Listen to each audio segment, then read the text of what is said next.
السلام علیکم ناظرین کرام، نئی ویڈیو میں آپ کو خوش آمدید کہتے ہیں۔ میں اکثر اپنی ویڈیوز میں یہ کہتا ہوں کہ پاکستان کی سیاست میں جو کچھ نظر آ رہا ہوتا ہے دراصل وہ ہوتا نہیں ہے۔ بہت سی ایسی چیزیں پس پردہ چل رہی ہوتی ہیں جو نظر نہیں آتی۔ اب کل رات سے لے کر اب تک یہ سب کو سمجھ آ گئی ہے کہ حکومت نے یہ آئینی ترامیم کیوں کی تھی، کس کے لیے کی تھی، لیکن سب سے اہم سوال یہ ہے کہ کیا یہ آئینی ترامیم ایک ہفتہ بھی نکال سکتی ہیں؟ پہلے 2 دنوں کے اندر اس آئینی ترمیم کا تیا پانچا ہو چکا ہے۔ سب سے بڑی عدالت سے اس آئینی ترمیم کے خلاف پہلا بڑا حکم آ گیا ہے۔ شہباز شریف کی حکومت یہ آئینی ترامیم کر کے بہت بری طرح پھنس چکی ہے۔ تفصیلات سے میں آپ کو آگاہ کر دیتا ہوں۔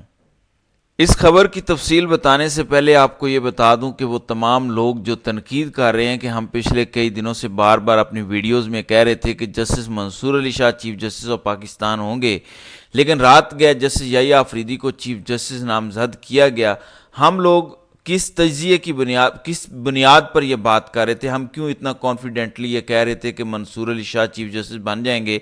کیونکہ 16 اکتوبر کے بعد سے کل رات تک، یعنی 16 اکتوبر کے بعد جب مولانا اور پی ٹی آئی کی حکومت کے ساتھ مذاکرات شروع ہوئے، خاص طور پر مولانا جو بار بار بلاول بھٹو زرداری اور حکومتی اتحادی جماعتوں کو ملتے رہے، مولانا کے قریبی لوگ اور پی ٹی آئی کے وہ لوگ جو مولانا سے ملاقاتیں کر رہے تھے، وہ سبھی کو کانفیڈنٹلی یہ خبر دے رہے تھے کہ مولانا نے پی ٹی آئی سے یہ کمٹمنٹ کی ہے کہ منصور علی شاہ ہی چیف جسٹس ہوں گے، اور مولانا نے بلاول بھٹو سے یہ کمٹمنٹ لیا ہے کہ اگر جمعیت علماء اسلام اس آئینی ترمیم کی حمایت میں ووٹ کرے گی، اگر سینٹ اور قومی اسمبلی سے جمعیت علماء اسلام کے تمام تر اراکین اس آئینی ترمیم کی حمایت میں کھڑے ہوں گے تو اس کے بدلے میں پیپلز پارٹی منصور علی شاہ کا رستہ نہیں روکے گی۔ مولانا نے پی ٹی آئی کی وہ کمیٹی جو خان کو بھی ملنے گئی تھی، خان سے ملاقات کے دوران اس کمیٹی کو بھی تسلی دی تھی کہ ہم منصور علی شاہ کا رستہ کسی صورت حکومت کو نہیں روکنے دیں گے،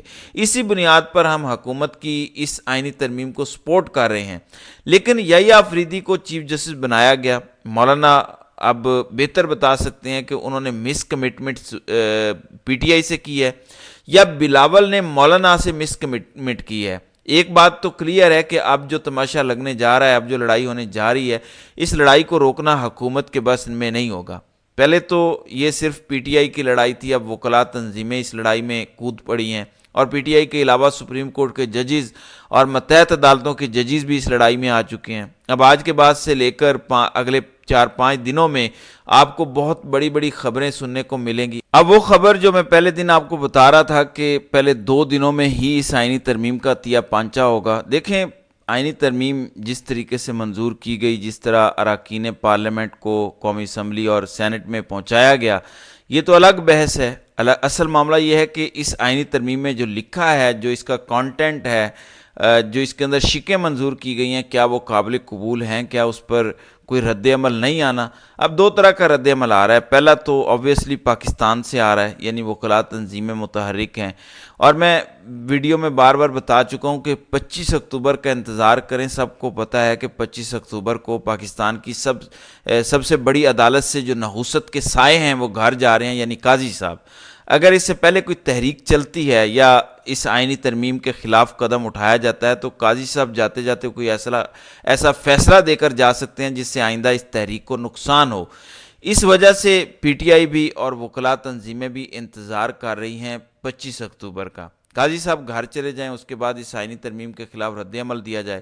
دوسرا سب سے اہم معاملہ ہے بین الاقوامی عدالتی تنظیمات کا۔ بین الاقوامی جو عالمی انصاف کے اداروں کا رد عمل دیکھیں، جس قسم کی یہ ترمیم کی گئی، یہ ایکسپیکٹ کیا جا رہا تھا کہ پوری دنیا سے، نہ صرف پاکستان سے بلکہ دنیا بھر کا جو ایک جسٹس کا نظام ہے وہاں سے اس ترمیم کے خلاف رد عمل آئے گا، کیونکہ یہ کلیئر ہے سپریم کورٹ کو ڈیوائیڈ کرنے کی کوشش کی گئی، ان کے ججز کو مینج کرنے کی کوشش کی گئی۔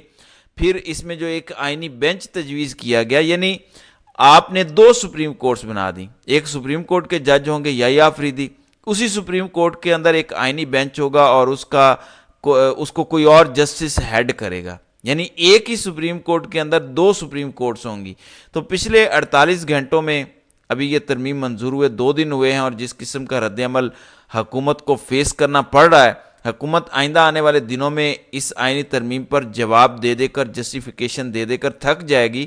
سب سے پہلا رد عمل آیا ہے عالمی عدالت انصاف کا، انٹرنیشنل کورٹ آف جسٹس کا۔ وہ یہ کہتے ہیں کہ ایسی آئینی ترمیم ہم نے دنیا میں کبھی ہوتی نہیں دیکھی۔ اس کا مقصد یہ ہے کہ آپ نے ججز کو خرید لیا، مینج کر لیا، دباؤ میں لیا۔ یہ عالمی عدالت انصاف کہہ رہی ہے، یہ بہت بڑی بات ہے۔ دیکھیں، عالمی عدالت انصاف آپ کی سب سے بڑی سپریم کورٹ کے ججز کو مینیجڈ ہونے کا کہہ رہی ہے۔ پھر عالمی عدالت انصاف نے شہباز حکومت سے یہ مطالبہ کیا کہ فی الفور اس آئینی ترمیم کے اندر ایسی شکیں جس سے یہ تاثر جا رہا ہے کہ حکومت سپریم کورٹ کو کنٹرول کر رہی ہے، ججز کو کنٹرول کر رہی ہے، وہ نکالی جائیں۔ اب آپ لوگوں کے ذہنوں میں یہ سوال ہوگا کہ اگر عالمی عدالت نے یہ کہہ بھی دیا تو کیا فرق پڑتا ہے؟ فرق پڑتا ہے۔ دیکھیں، عالمی عدالت انصاف سے حکومت پاکستان کو کئی بار رجوع کرنا پڑتا ہے۔ کئی ایسے کیسز ہوتے ہیں جو ہم انٹرنیشنل فورمز پر لڑتے ہیں، مثلا کلبھوشن یادو کا کیس عالمی عدالت انصاف میں گیا۔ اگر ہماری ریپوٹیشن عالمی عدالت میں یہ ہوگی کہ حکومت نے، سیاستدانوں نے سپریم کورٹ کے ججز کو کنٹرول کرنے کے لیے ترمیم کی، تو آپ یاد رکھیں کہ پھر عالمی عدالت انصاف سے پاکستان کو انصاف نہیں ملے گا۔ شہباز حکومت تو فارغ ہے، ہم نے پاکستان کا مقدمہ لڑنا ہے، پاکستان کو ریلیف نہیں ملے گا بحیثیت ایک ملک اور ایک قوم کے۔ کیونکہ کچھ دن پہلے پی آئی اے کا ایک کیس عالمی عدالت انصاف گیا اور وہاں پی آئی اے ہار گئی۔ عالمی عدالت انصاف میں وقتاً فوقتاً ہمیں جانا پڑتا ہے۔ اب وہ کہہ رہے ہیں کہ شہباز حکومت نے یہ آئینی ترمیم کر کے ججز کو کنٹرول کرنے کا پلان بنایا، اس آئینی ترمیم کو ختم کرنا ہوگا یا اس میں سے یہ شکیں نکالنی ہوں گی جو بتا رہی ہیں کہ یہ ججز کو کنٹرول کر رہے ہیں۔ دوسرا ہے انٹرنیشنل کمیشن آف جسٹس۔ یہ بڑی امپورٹنٹ تنظیم ہے، یہ یورپ کی تنظیم ہے، لیکن دنیا بھر میں جہاں جہاں انصاف کی بات ہوتی ہے، جہاں جہاں عدالتی نظام یا سٹرکچر کی بات ہوتی ہے، وہاں پر انٹرنیشنل کمیشن آف جسٹس بڑا کام کرتی آئی ہے۔ انہوں نے آج ایک ہیڈ لائن لگائی، دنیا بھر کے اخبارات نے ان کو کوٹ کر کے یہ ہیڈ لائن لگائی کہ Pakistan 26th constitutional amendment is a blow to the independence of judiciary. یہ دنیا کے بڑے بڑے اخبارات اس آئینی ترمیم کے حوالے سے خبریں شائع کر رہی ہیں کہ 26ویں آئینی ترمیم انڈیپینڈنس آف جوڈیشری یعنی آزادانہ عدالتی نظام پر ایک بڑا حملہ ہے۔ شہباز حکومت کہہ رہی تھی کہ ہم نے عوام کا بڑا فائدہ کیا، ہم نے عدالتی نظام میں شفافیت لائی، اصلاحات کی، جبکہ دنیا بھر کے بڑے بڑے قانونی برینز اور وہ اس بات پر تشویش کا اظہار کر رہے ہیں، تو کیا انہوں نے اس آئینی ترمیم کو نہیں پڑھا ہوگا؟ کیا وہ کم پڑھے لکھے لوگ ہیں یہاں پر پاکستان میں جو قانون کے چیمپئن بنتے ہیں، جیسے اعظم نذیر تارڑ ہے یا عطا تارڑ ہے؟ ان جیسے لوگ کیا دنیا بھر کے بڑے بڑے برینز سے زیادہ قانون کو سمجھتے ہیں؟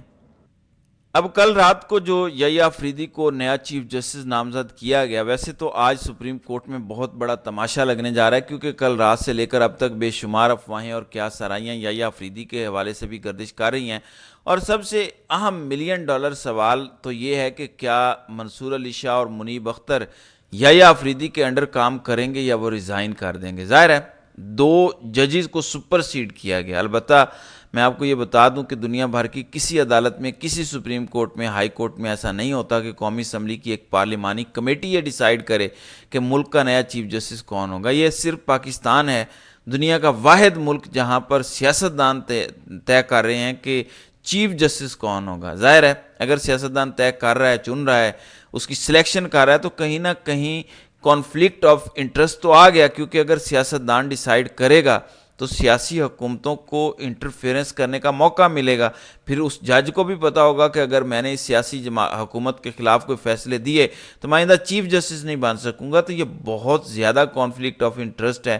اسی وجہ سے دنیا بھر کی بڑے انصاف کی تنظیموں نے اب اس آئینی ترمیم کا تیا پانچا کیا ہے۔ ابھی صرف 2 دن ہوئے ہیں، آگے آگے دیکھیے کہ ہوتا ہے کیا، اس آئینی ترمیم کے ساتھ ہوتا کیا۔ پھر شہباز حکومت نے یہ ترامیم کر تو دی ہیں، لیکن جو آئینی پیچیدگیاں، جو آئینی بحران اب کھڑا ہو گیا ہے، اس کا جواب حکومت کے پاس نہیں ہے، کیونکہ ان بیچاروں نے خود اس کا ڈرافٹ نہیں پڑھا، انہیں خود اندازہ نہیں کہ اس ڈرافٹ میں لکھا کیا ہے۔ کسی نے ان کو ڈرافٹ بنا کر دیا، کسی نے اس ترمیم کا کانٹینٹ لکھ کر دیا، انہوں نے تو قومی اسمبلی میں پیش کیا۔ بہرحال سپریم کورٹ میں آج سے لے کر اگلے 7-8 دن بہت کچھ ہونے جا رہا ہے۔ منصور علی شاہ پر تمام نظریں ہیں، منیب اختر پر ہیں، کیا یہ دونوں مستعفی ہو سکتے ہیں؟ اب تک کی جو اطلاعات ہیں یہ دونوں مستعفی نہیں ہو رہے، اور یہ کیوں نہیں ہو رہے؟ لیکن کیا یحییٰ آفریدی کے انڈر یہ کام کریں گے؟ سوال یہ بھی ہے کہ کیا یحییٰ آفریدی چیف جسٹس کا عہدہ ایکسیپٹ کرتے بھی ہیں یا نہیں، یہ بھی ایک سوال ہے۔ تو اب دیکھنا یہ ہے کہ کیونکہ یحییٰ آفریدی نے ابھی تک دستخط نہیں کیے، تو کہیں نہ کہیں یہ رومرز، کہیں نہ کہیں یہ افواہیں ہیں کہ یحییٰ آفریدی انکار کر سکتے ہیں۔